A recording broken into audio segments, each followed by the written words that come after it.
Is there anything more tragic than a Dyson V11 vacuum that roars like a lion but cleans, well, like nothing?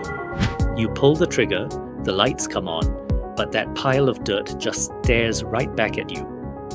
The Dyson V11 turning on with no suction is a common mystery that plagues many owners. You've probably checked the filters and emptied the bin, but it's still just pushing dust around the room. Here's the RoboCare insider scoop. It's not always a clog. Our diagnostic results show this is frequently caused by a faulty battery.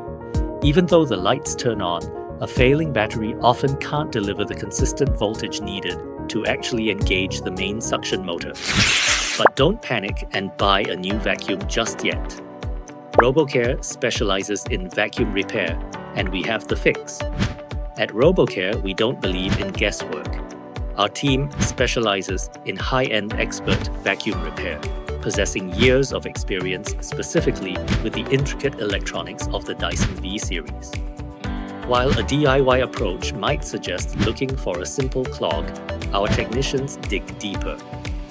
We utilize advanced voltage load testers and proprietary diagnostic protocols to monitor exactly how power is being distributed through the machine's main board.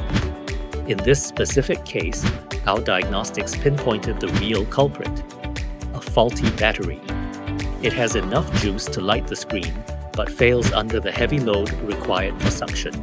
To fix this, we carefully disassemble the housing, safely remove the degraded cell, and install a genuine replacement component guaranteed to restore full power.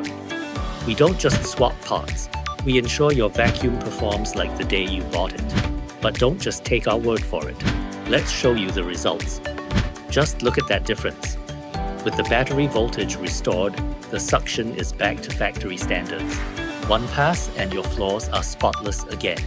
That is the RoboCare standard. Don't let a bad battery leave you in the dust.